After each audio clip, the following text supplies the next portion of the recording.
अस्सलाम वालेकुम दोस्तों, आज हम आपके लिए लाए हैं इंग्लिश के बेहतरीन फ़िक्रात।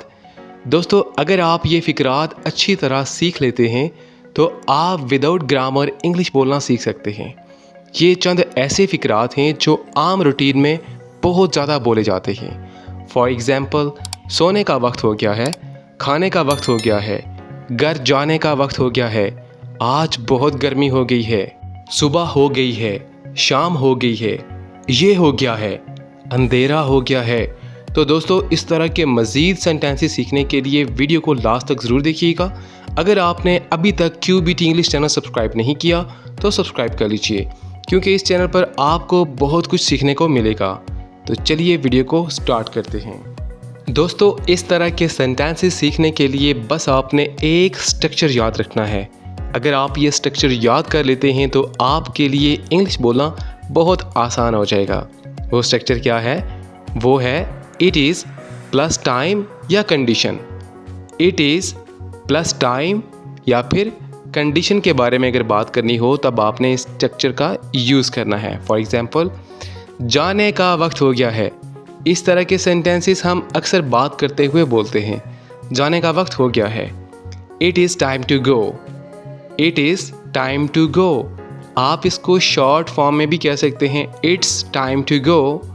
जाने का वक्त हो गया है। सोने का वक्त हो गया है।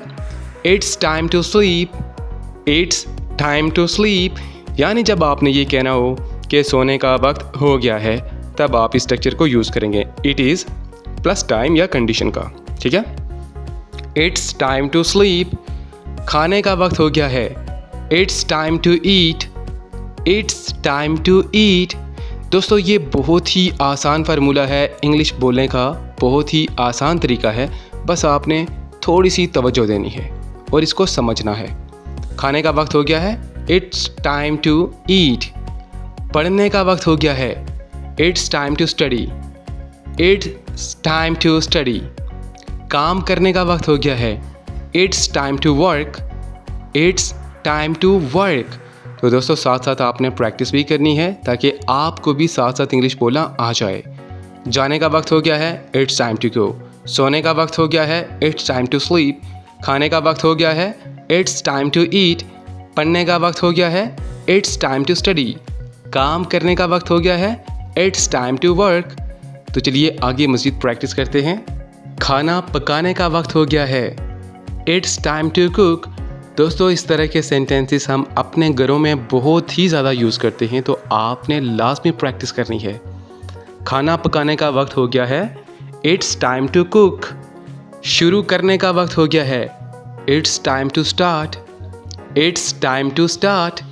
घर जाने का वक्त हो गया है। It's time to go home. It's time to go home. उठने का वक्त हो गया है। It's time to get up. It's time to get up. रुकने का वक्त हो गया है। It's time to stop. It's time to stop. तो दोस्तों, साथ साथ आपने प्रैक्टिस लाजमी करनी है और चैनल को भी सब्सक्राइब करना है। इट इज़ प्लस टाइम या कंडीशन का जिक्र करते हुए आप बआसानी कोई भी सेंटेंस बना सकते हैं। सुबह हो गई है। It's morning. It's morning. शाम हो गई है। It's evening. It's evening. आज बहुत गर्मी हो गई है। It's hot today. It's hot today. आज बहुत सर्दी हो गई है। It's cold today. It's cold today. ये हो गया है। It's done. यानी जब आप कहते हैं ये हो गया है, यानी किसी काम के मुकम्मल होने की जब आप बात करते हैं, ये पूरा हो गया है, ये कंप्लीट हो गया है, ये हो गया है, तब आपने सिंपली कहना है इट्स डन। अब आपने बताना है दोपहर हो गई है, ये आपने बनाना है। ठीक है, ताकि साथ साथ आप भी प्रैक्टिस करें। आई होप कि आपको यहाँ तक अच्छी तरह समझ आ गई होगी कि आप इट इज़ प्लस टाइम या कंडीशन का यूज़ करते हुए किस तरह इस तरह के सेंटेंसेस बना सकते हैं। ठीक है, तो चलिए आगे बढ़ते हैं। ये साफ़ हो गया है। It's clean. It's clean. या आप ये भी कह सकते हैं ये साफ़ है या ये साफ़ हो गया है। It's clean. ये तैयार हो गया है। It's ready.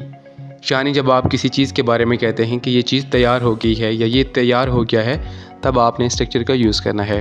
इट्स रेडी, ये खुश्क हो गया है। इट्स ड्राई, इट्स ड्राई, ये ठंडा हो गया है। इट्स कोल्ड, इट्स कोल्ड, ये गर्म हो गया है। It's hot, it's hot. तो इस तरह के सेंटेंसेस बहुत ही ज़्यादा हमारी डेली लाइफ में यूज़ किए जाते हैं। आपने साथ साथ प्रैक्टिस करनी है। अगर आप इस स्ट्रक्चर को अच्छी तरह याद कर लेते हैं तो आप बआसानी कोई भी बात कर सकते हैं इस स्ट्रक्चर का यूज़ करते हुए। इट इज़ प्लस टाइम या कंडीशन का यूज़ करते हुए। तो दोस्तों सिर्फ आपने वीडियो को वॉच नहीं करना बल्कि साथ साथ इनकी प्रैक्टिस करनी है ताकि आपको इंग्लिश बोलना आए।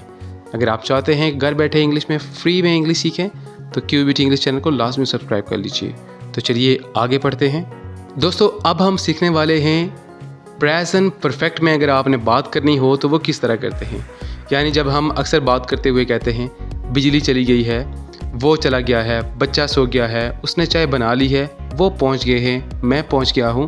तो इस तरह के जितने भी सेंटेंसेस होते हैं ये प्रेजेंट परफेक्ट के होते हैं। यानी प्रेजेंट में ही कोई काम मुकम्मल होने की बात की जाती है। ठीक है, तो इसका एक छोटा सा बहुत ही आसान सा फार्मूला है। अगर आप इसको याद कर लेते हैं तो आपके लिए प्रेजेंट परफेक्ट यानी मुकम्मल होने के लिए बात करना बहुत आसान हो जाएगा। वो फार्मूला क्या है? सब्जेक्ट प्लस हैव या हैज़ प्लस वर्ब की third form. Subject plus have has plus verb की थर्ड फॉर्म लगेगी। ये चीज़ आपने माइंड में रखनी है। जब भी कोई काम मुकम्मल होता है तो उसके लिए हम थर्ड फॉर्म यूज़ करते हैं। ठीक है, अब हम बात करेंगे प्रेजेंट परफेक्ट की, यानी प्रेजेंट में ही कोई काम मुकम्मल होने की बात होगी और इसमें हम वर्ब की थर्ड फॉर्म का यूज़ करेंगे। जैसा कि बिजली चली गई है, the power has gone out, the power has gone out, वो चला गया है, he has gone, he has gone, बच्चा सो गया है, the baby has slept, the baby has slept. Slept का मतलब होता है सो गया है, यानी ये स्लीप की थर्ड फॉर्म है। द बेबी हैज़ स्लेप्ट, उसने चाय बना ली है, शी हैज़ मेड टी। यानी जब आप किसी से कहते हैं कि उसने चाय बना ली है यानी काम मुकम्मल होने की बात कर रहे हैं, तो ये कौन सा सेंटेंस होगा? प्रेजेंट परफेक्ट होगा। तो आपको फ़ौरन पता चल जाना चाहिए इसमें वर्ब की थर्ड फॉर्म होती है और इसमें हैज़ और हैव का जिक्र किया जाता है।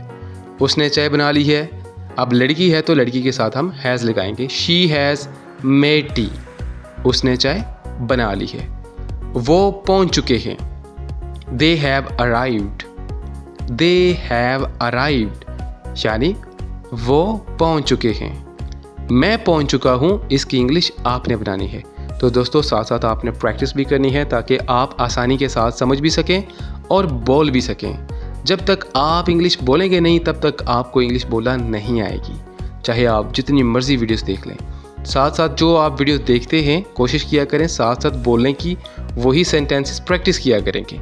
अगर आप प्रैक्टिस करेंगे तो आप बहुत जल्दी इंग्लिश बोलना सीख जाएंगे। तो चलिए आगे बढ़ते हैं। खाना तैयार हो गया है, the food has been prepared. यानी जब काम मुकम्मल होने की बात की जाएगी तब आप इसके साथ हैव बीन भी यूज़ कर सकते हैं। खाना तैयार हो गया है तो उसमें आप हैज़ बीन हैव बीन का भी यूज़ कर सकते हैं थर्ड फॉर्म के साथ। ठीक है, the food has been prepared, खाना तैयार हो गया है। कमरा साफ हो गया है, the room has been cleaned, the room has been cleaned.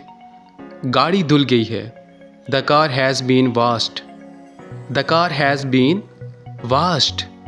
काम मुकम्मल हो गया है, the work has been completed, the work has been completed।